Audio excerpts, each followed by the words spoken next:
Good morning student, class 9th subject English beehive से हम आज अपना chapter second the sound of music का पार्ट 2 बिस्मिल्लाह खान की समरी पढ़ेंगे और इसको समझेंगे। Do you know these people what instrument do they play. अब जिन पीपल्स को इसमें देख रहे हैं पिक्चर्स में, इसमें हो सकता है आपने कुछ इंस्ट्रूमेंट्स को, म्यूज़िकल इंस्ट्रूमेंट्स को आप पहचानते हो और कौन ये प्ले करने वाले कौन हैं इनको भी आप पहचानते हो। इन्हीं में से जो शहनाई प्ले कर रहे हैं वो हैं उस्ताद बिस्मिल्लाह खान, और ये हमारा चैप्टर इन्हीं के बारे में। इन्होंने शहनाई को किस तरह से उन्होंने प्रेजेंट किया। The chapter throw light on the origin of shehnai and the life of the all time great shehnai वादक Bismillah Khan.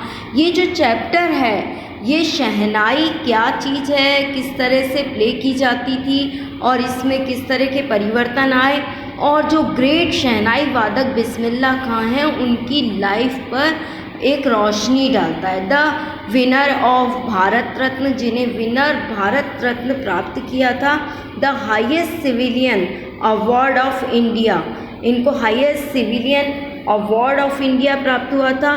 His dedication to music and his love for India, उनका भारत के प्रति प्रेम और म्यूज़िक के प्रति जो डेडिकेशन है वो इस चैप्टर में हमें देखने के लिए मिलेगा।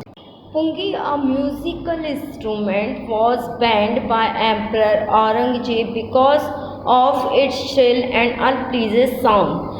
क्या था कि एम्परर औरंगजेब जो थे उन्होंने पुंगी बैन कर दिया था बजाने के लिए, क्योंकि उसकी जो तीखी और अप्रिय मतलब अनप्लीजेंट लगने वाली जो साउंड थी, उनका कहना था वो अच्छी नहीं है।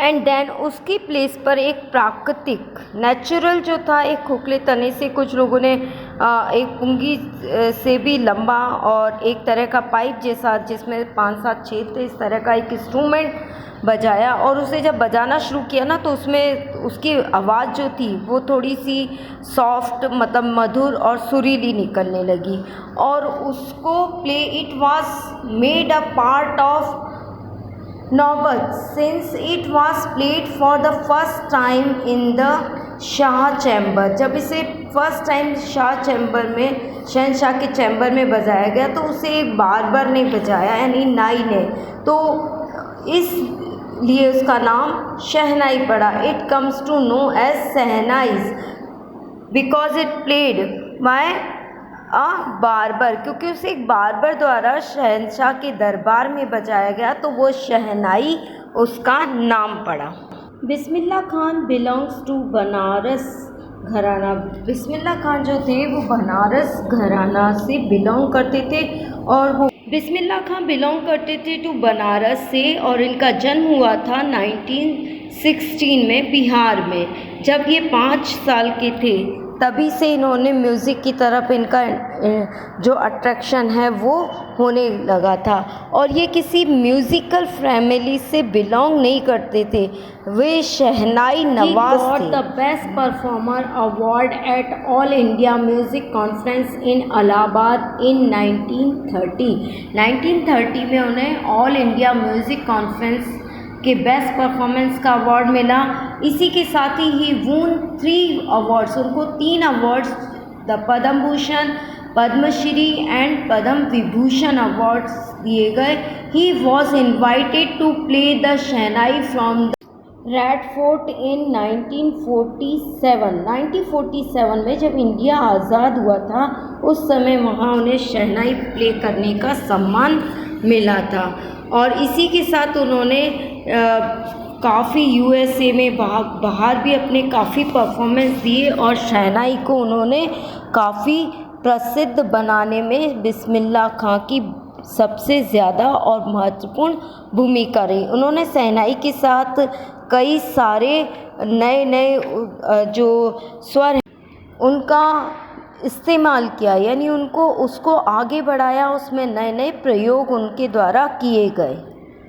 इसके साथ ही बिस्मिल्लाह खां वेरी फॉन्ड ऑफ बनारस, उन्हें बनारस और धूमराव से बहुत ज़्यादा अटैचमेंट था और वो बहुत ज़्यादा दिनों तक बनारस से दूर नहीं रह सकते थे। इट्स होली रिवर गंगा, और वो गंगा नदी के किनारे से ज़्यादा समय तक दूर नहीं रह सकते थे। इसी के अलावा इन्होंने बहुत सारी movies, he gave his music in 2 movie, his composition जो दिया था दिल एक खिलौना है एंड गूंज उठी शहनाई में was the contributor, but he could not associate himself with the artificial glamour of the die film world. मतलब उन्हें फिल्म वर्ल्ड से इतना अटैचमेंट नहीं था, वो केवल शहनाई को प्रसिद्ध बनाना चाहते थे और केवल कुछ मूवीज़ में जो उन्होंने परफॉर्मेंस भी दिए हैं तो वो इसलिए नहीं दिए कि वो एक ग्लैमर की दुनिया में जाना चाहते थे, नहीं, वो डाई हार्ट मतलब बिल्कुल दिल से जो है वो सोल से अपने पूरे जीवन को और आत्मा को से शहनाई को महसूस करते थे और उसे आगे बढ़ाने के लिए हर संभव कोशिश किया करते थे। Ustad Bismillah Khan life is a perfect example of the rich culture heritage of India, one that effortlessly accepted that a devout Muslim like him can very naturally play the Shehnai every morning at the Kashi Vishwanath temple। उस्ताद बिस्मिल्लाह खां जो हैं वो एक संस्कृति की विरासत का एक बहुत अच्छा एग्ज़ाम्पल है और परफेक्ट एग्ज़ाम्पल है, जो पूरी ईमानदारी के साथ एक्सेप्ट करते हैं कि सच्चा धार्मिक व्यक्ति मुसलमान हो या हिंदू हो या सिख हो या ईसाई हो, वो हर इवनिंग शहनाई जो है वो काशीनाथ विश्वनाथ मंदिर में बजा सकता है, ऐसा वो परफेक्ट एग्जाम्पल थे। Passed away on 21 August 2006 at the age of 90 after the prolonged illness। लंबे समय की बीमारी के बाद उनकी डेथ जो है वो 2006 में 21 अगस्त को हुई थी और he was given a state funeral and government of India declared 1 day of national morning. उन्हें राजकीय सम्मान के साथ उनका फ्यूनरल यानी अंतिम संस्कार हुआ और इसी के साथ एक दिन का राष्ट्रीय शोक भी घोषित किया गया। तो यहाँ हमने इस चैप्टर में पढ़ा है शहनाई के बारे में कि शहनाई की खोज किस तरह से हुई और बिस्मिल्लाह खां ने शहनाई को किस तरीके से सभी के करीब लाया और उनको कितने सम्मान मिले, उन्होंने अपना डेडिकेशन म्यूज़िक की तरफ उनका किस तरह से था। नेक्स्ट अपनी एक्सरसाइज में हम इनकी इस चैप्टर से रिलेटेड जो भी क्वेश्चन आंसर हैं वो करेंगे। Thank you students, all of you.